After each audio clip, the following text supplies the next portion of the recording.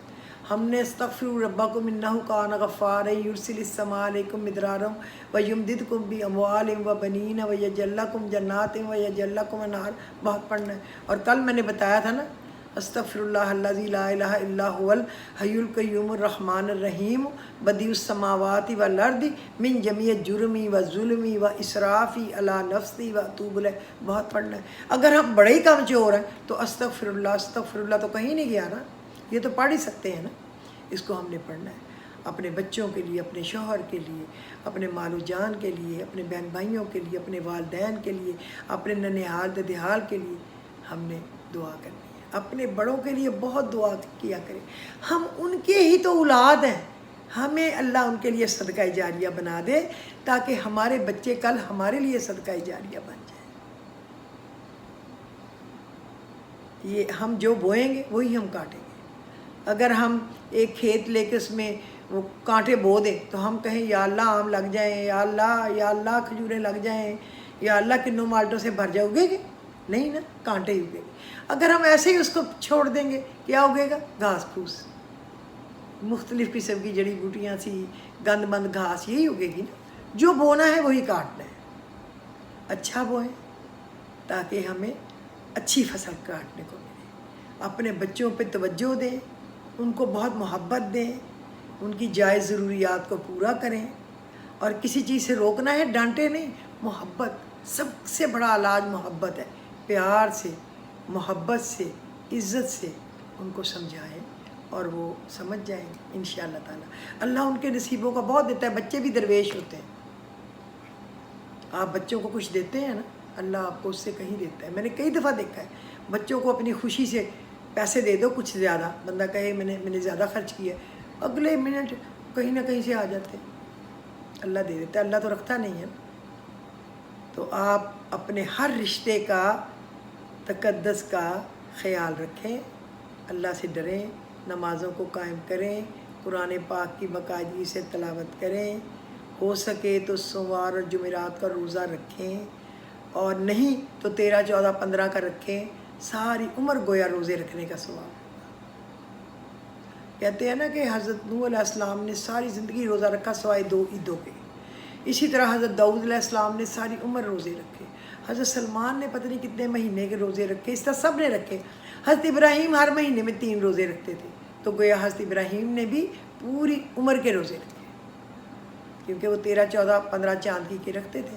تو آپ بھی وہ رکھا کریں، میں بھی وہ رکھا کروں، اللہ ہمیں توفیق دے۔ اگر سوموار اور جمعرات کا نہیں رکھ سکتے تو وہ 3 تو ضرور رکھ لیا کریں، تاکہ آپ کا سارا سال روزہ رکھنے والوں میں لکھا جائے۔ اللہ اجر عظیم دینے والا ہے، عطا کرے گا۔ تو میرا خیال ہے آج کے دن کے لیے کافی ہے، مجھے اجازت دیجیے۔ اللہ قبول و مقبول فرمائے، آپ کو خوش رکھے، مجھے بھی خوش رکھے، آپ کے خاندان میں بھی خیر و عافیت رکھے، میرے میں بھی رکھے، اور اللہ ہماری ہر مشکل آسان کر دے، اور ہمارے دل کی جائز مرادوں کو عافیت کے ساتھ، خیر کے ساتھ، پردے کے ساتھ پوری کرے۔ آمین الہی سبحان۔ خدا حافظ۔